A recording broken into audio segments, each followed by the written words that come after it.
Welcome to the ranch. Today we are going out to take a look at some of our herd. But first, let's hear from our sponsor. All right, guys, let's be honest. We all feel like life can be overwhelming at times. We can get through our day and still feel like it's never ending. And honestly, that's where our sponsor, BetterHelp, really can come in handy. Let me explain. Our animals need us, our kids need us, our husbands or wives need us, our family needs us, our friends need us. Our chore list is literally a mile long. Sometimes we don't even feel like making dinner for ourselves because things can just feel overwhelming, stressful. You don't even want to do your favorite hobby anymore. Whatever it is, sometimes even hanging out with friends and family just doesn't feel like the best option. This is where BetterHelp will come in handy. See, BetterHelp's going to connect you with a licensed therapist who's trained to listen and give you helpful, unbiased advice. It's super easy. Here's how. First, you go to their site. You can use my link, betterhelp.com/BlandsRanch. You answer a few questions, and then BetterHelp is going to match you up with a professional who's had years of experience helping people with struggles just like yours and mine. You'll be matched to a therapist usually within 48 hours, so you can get started fast.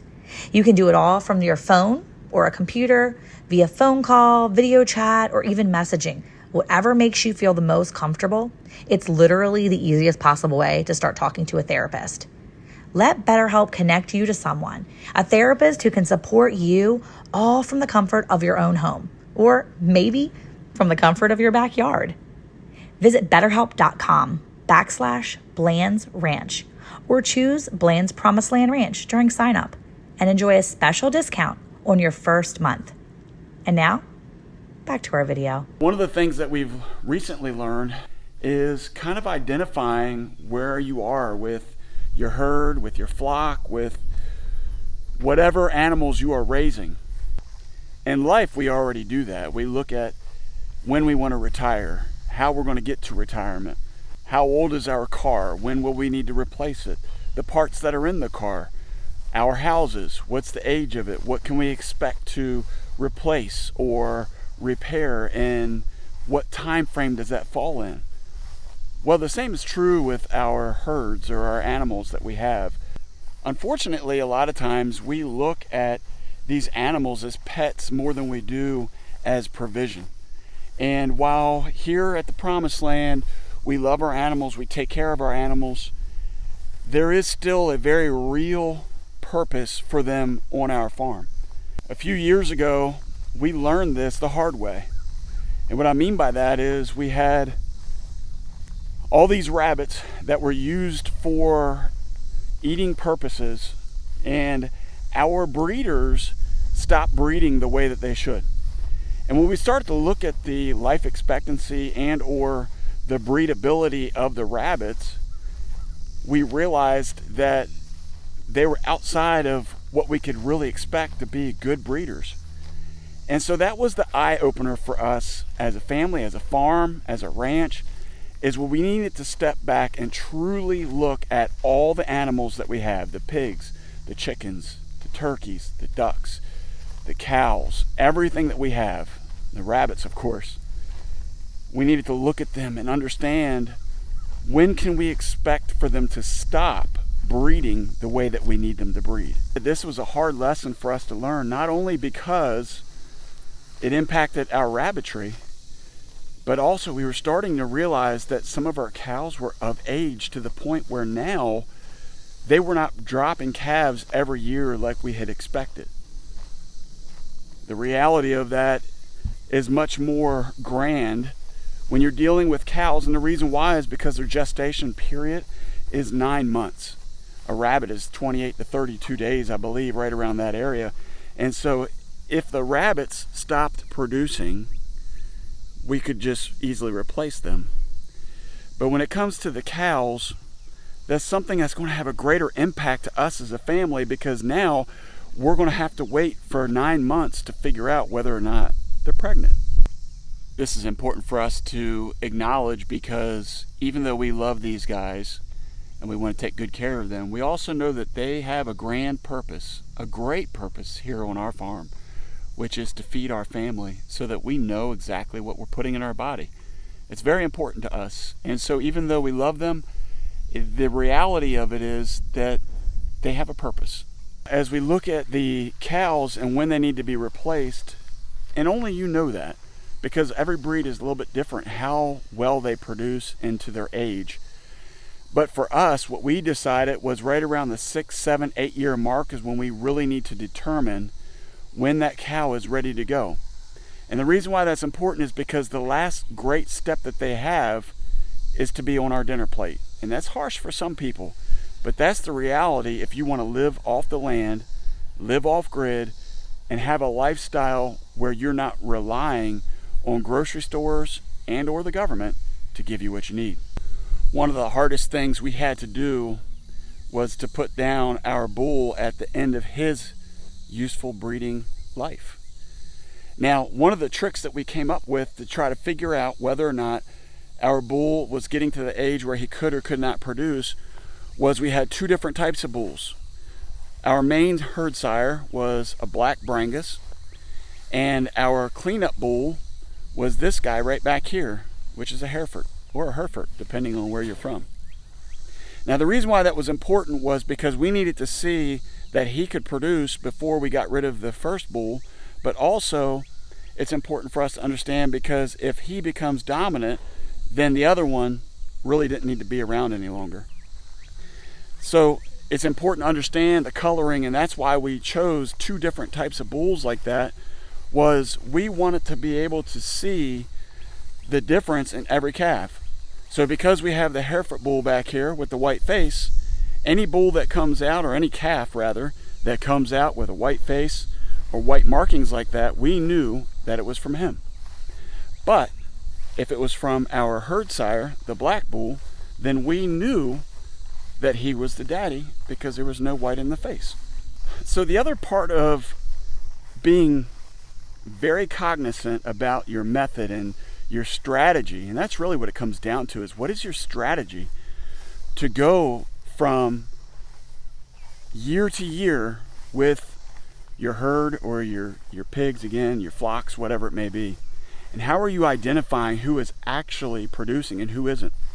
And that's key, because in order for you to stay vibrant with your herds or your animals, you've got to know who's doing the work, and you got to cut the fat. That's the big thing about living off grid or living out on the farm, is you don't want to just carry the weight of all these animals if they're not producing or doing anything for you. One of the lessons that we learned early on from our mentors, and we try to pass it on to others, is every animal is on the payroll, and they've got to pull their weight, or else you're just pouring money out and you're trying to find ways to feed them, and then ultimately you become a sanctuary, which again, there's nothing wrong with that if that's your goal. But if you want to live off the land, you got to be ready to cut the fat. As we're getting ready to head out to go look at a newborn calf, and of course I want to see what it is, when we're looking at what our herd is going to be like, because we knew that it was time for the herd sire to go and the backup bull, the cleanup bull, to take over as the new herd sire, one of the things that we needed to do with our new herd was scale back on the older ones and replenish with the newer ones. Now, when we decided to do that, we were relying on the herd sire, which would be the black Brangus, to produce a bunch of new calves and prayerfully be female, so that we could take those and hold on to those as we're moving into a new herd sire. That way we're not having what they call inline breeding or incest. Some people, and we're not going to get into right now whether that's good or bad, but the reality is that it can happen. And so we decided that all of our new mamas, soon to be new mamas, and it's going to take about 1.5 years, 2 years to get there, would be from the black Brangus.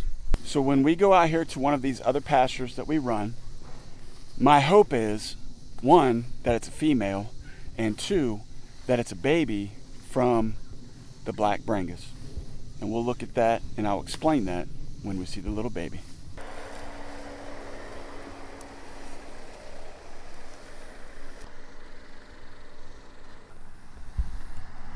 Okay, so we've made it to the pasture where we're checking these new cows, the calves, and we're also going to check the mamas. And let me show you something here. This right here is actually the oldest mama that we have. She is still a very, very strong producer, which is what we look for when we're trying to make a determination whether we will or won't keep them and how much longer we will keep them around. And look at that. Her precious little baby. Look at that. So beautiful. Now this is 3 generations right here, and this is awesome. This mama right here, and then this is one of her babies that's about 2 years old, and then we have the little teeny tiny baby back here that's just a couple weeks old. I have selected this mama to be one of my staples in the herd because of her body style. Now it's important to learn with your herd, and I'm trying to be very cognizant of my movement here, not being too abrupt, not being loud, because this calf has never seen me before. But it's really important to know what kind of cows you have. Typically you can tell the type of cow it is based upon the coloring. This one here is yellow, which tells me that in her genealogy she's got probably a Black Angus or a Brangus and a Charolais.